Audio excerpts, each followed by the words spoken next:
All right, so I wake up this morning here in Central Florida and it's pretty cold. Now, those of you who live up north, you're not going to think it's so cold because you're used to it. And I'm from up north. I mean, I grew up there. I've been down here since 1986, so that's also coincidentally the last time I saw snow in Florida. I mean, we don't hardly get any precipitation. Actually, it gets cold enough in Florida to snow. You just don't get any precipitation. But we did, I think it was 1986 or 1987, and it was kind of weird. Of course, it didn't last, but just a few minutes. And but this morning it was cold. It was in the 40s, and a couple times we woken up it was in the 30s. But I guess earlier this month, and this is January 2018. I think it's the 11th. But anyway, just this month, there were reports of iguanas in South Florida, raining from trees because they're frozen. I guess it doesn't have to get to 32 degrees Fahrenheit for them to freeze because of their nature, but that's a weird thought. I mean, I see lots of lizards. Anybody who lives in Florida, that's just a natural thing. Lizards everywhere. You know how you might see ants? We have lots of those too, but you know how you might see, thousands of ants at any given place? That's the way lizards are down here. So they're kind of cute. And I guess in places like South Florida, they've been raining from the trees, frozen, and people come outside and they find them on the ground, and then once they warm up, they pop back to life. I mean, they're not dead, but they come back to life. I would actually like to see that. I think that would be interesting. Now, having heard that, because they were just talking about it on the news this morning, it made me think about how I saw something, I don't know whether it was on Instagram or something else, about how I guess hamsters have a hibernation stage also. Like if it gets too cold, they shut down, they go into hibernation, and they appear to be dead. So the word of advice to people who have hamsters is if it's cold and they appear dead, don't be quick to bury them because they may not be. And I don't have any hamsters. I've never had anything like that. But my daughter has guinea pigs. So when I read that, I was alarmed because my daughter has had a guinea pig die before. And it was around, it was a little after Christmas time when it's cold around here. And it was a couple years ago. And so my mind went back to that time. And I'm like, maybe guinea pigs go into hibernation also. Actually, she's had 2 of them die. And one we buried not too long ago in the backyard. So I was thinking about it and thinking maybe they weren't dead. I mean, can you imagine that? Can you imagine being that guinea pig waking up? Because I had it in a shoebox for a little coffin. Can you imagine that thing waking up going, what the heck? No. Oh.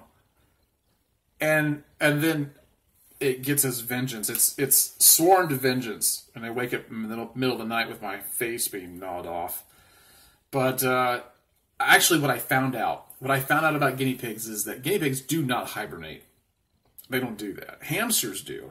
So if you have a hamster, if it gets cold and it looks like it's dead, you better check twice before you bury it. Guinea pigs don't do that. Lizards, iguanas, which are huge, by the way. Have you seen them? I mean, iguana, most people have seen an iguana, but I mean, can you imagine seeing one just, I guess they're like down South Florida, they're just everywhere. They're just everywhere. And personally, because I've had so little contact with them, they would kind of scare me. They have those long tails that they can whip, and they have bigger mouths.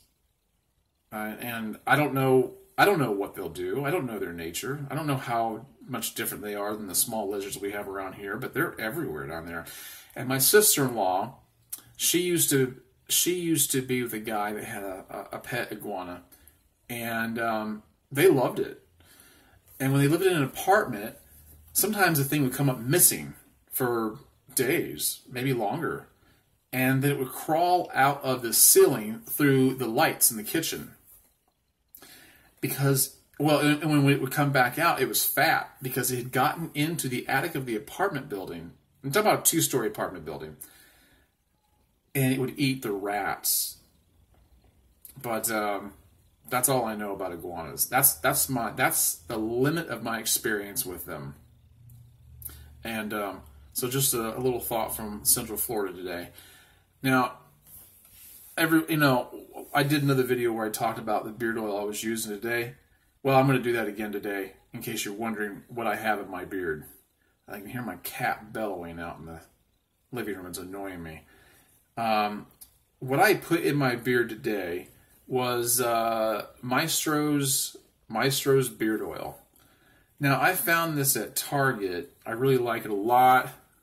Now, I think I've heard somebody else do a review on them, and they didn't give them the highest marks. They liked it, and I don't have my reading glasses with me, and I can't see some of the ingredients in this, so I couldn't even read it off to you. But I can tell you how I feel about it, what I think of it, and I would say now they have different scented beard oils. This one's called Mark of a Man, and it smells really good. It goes on really nice. The consistency is smooth, and it feels good in your beard. It does make it very soft. I actually give Maestro's a high marks. I'm not getting anything from them. They don't promote this video or sponsor it, and I'm not promoting them. But I'm just letting you know why I put my beard in, because I have just a plethora of beard products. And so I just thought I'd take a little bit of time to show you what I'm putting in my beard today. And besides that, they have a Maestro's beard butter. Now I really like beard butter. Maestro's beard butter is the extent of my experience with beard butter at all. And I really like it. Now, the longer my beard was, the more I liked it, because it did help control and manage my beard better. And sometimes I felt better than Beard Balm did. And a lot of beard product companies don't carry beard butter, and I don't know why. And I don't know. Maybe you could tell me if you got any experience with that. So that's what I think. I guess on a scale of 1 to 10, I would say Maestro's beard oil, I would say, is at least an 8 for me. Just for me. I don't know what your thoughts are on that, if you've ever tried it or not, but I'd say it's worth trying out. I can't give you a promo code because I'm not, I don't have anything. I don't have anything on it. So, but you can try it for yourself and see what you think. But that's what I have. I have just a ton of other ones I'll share later. And so today, when I was going to work, I was listening to a radio station that's syndicated pretty far and wide. I think they're based out of Washington, but actually it was the Kane Show, if you want to know. And they were talking about a guy that called in, and he had a question for them. His question was, should I be upset at my wife for buying her ex-husband an iPad for the holidays? Should I be mad at him? Now, chances are you have an answer immediately in your head. And I did. I know how I'd feel about it. But let's just suspend judgment for a second.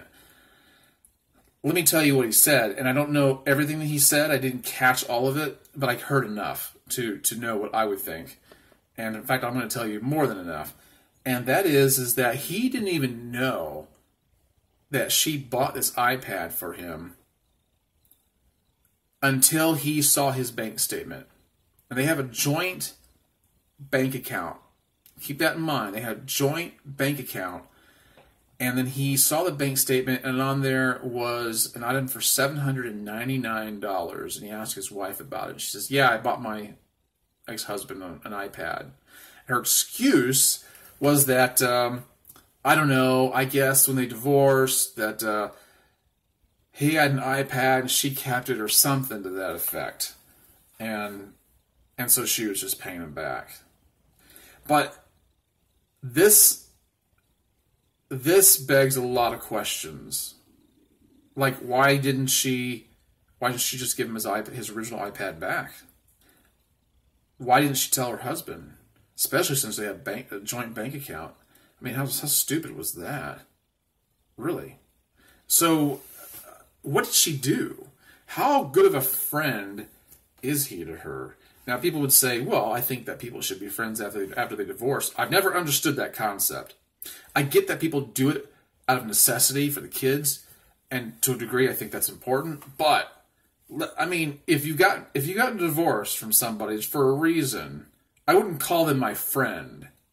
That's just weird. Anytime I've ever seen divorced couples who say that they're friends still, I don't know. I guess I think, well, there's something in it for them. There's something in it for them. It has to be for a good reason. Otherwise, they wouldn't naturally be friends. Someone would disagree with me, I'm sure, on this matter. But that's just how I feel. I've never, and I've got an ex-wife, I've never wanted to be friends with her. Ever. And I've never wanted to be friends with a girl I ever broke up with or ever broke up with me. You know how you get friend-zoned? Oh, no. That's, homie, don't play that. Don't get friend-zoned. And that's not what this is about. But, I mean, I just don't... So that whole argument to me is rubbish. But, I mean, if it's nothing else, it's rude and disrespectful. And someone could say, well, she can do what she wants. Well, yeah, sure, anybody can do what they want. But, I mean, would you be upset if you were this guy? The first thing that came to my mind was, why is this even a question? Why is this even a question? Why are the lines so blurred that you don't already know the answer? Well, I think the reason is because perhaps he has a lot at stake. Perhaps he has kids, and he really does know the truth. And he doesn't want to admit it because there's so much at stake, and there's, contemplating divorce and separation is a lot harder than what people let on. Maybe some people can do it easily, and I have a feeling those people probably do it over and over. But it's a lot harder than what you might expect. And so he might be kidding himself. He might be so in love with this woman. In fact, he might be more in love with her than she is with him. But who knows what his reasons are? I think that a lot of times, the spouse in this situation, the offending spouse, if you want to call it a defense, I'm at that level right now with her.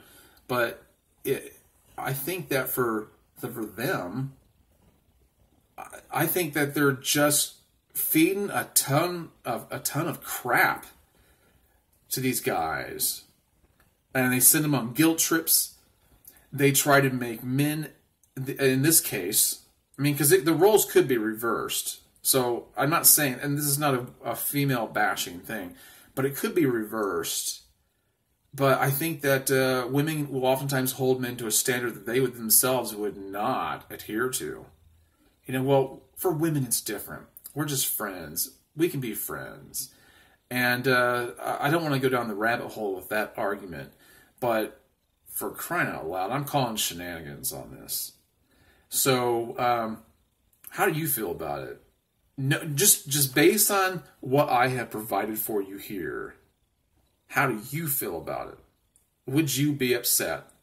I would be. And if you want to take it further, anytime, it seems like it's a whole lot easier for women than it is for men. But, it's easier for a woman to have more contacts in her phone from the opposite sex than it is for a man. And because of the ease and because of the ease of it with which they can do that, you should suspect them less in their mind because they're just so friendly. They don't mean anything by it, right? So we are supposed to just eat it. We're supposed to just chomp on it and say nothing. But let me tell you something. If your spouse, whether you're a man or a woman, if your spouse is texting other people and they haven't told you, it's enough of a secret. I say it's a secret because you have to find out about it and approach them about it. If they're doing that, they're not friends. They're not friends. That's bullcrap. And so many people, whether they be men or women, and it happens to both sexes, So I'm not discriminating here, but so many people are denying their common sense. I wouldn't even call this instinct. Instincts can be they can be grossly misleading, okay? But this is just common sense. But people doubt themselves when they're presented with stuff like this, and then they question other people about it and say, should I be upset? It's okay for me to be upset, because they're questioning their sanity. Because chances are she's whispering in the other ear going, "You're kind of crazy. You're kind of loony if you think I'm doing something wrong." So what I want to say to you is, if you feel a certain way about anything like this involving the opposite sex messing with your partner, or they're somehow engaging with them in a kind of secret way, and you only know about it because you found out about it, you stumbled upon it, don't doubt yourself, and start trusting yourself, because what happens is you get too far. Too much water goes under the bridge, and then you got a whole lot more to unscramble. All right, that's all I've got for this one, and I hope it's meant something to you. Feel free to make your remarks below in the comments, and go ahead and like this video. If you haven't subscribed already, please do so. All right, guys, I've enjoyed it. I've got to get going. I'll catch you in the next one. Bye-bye.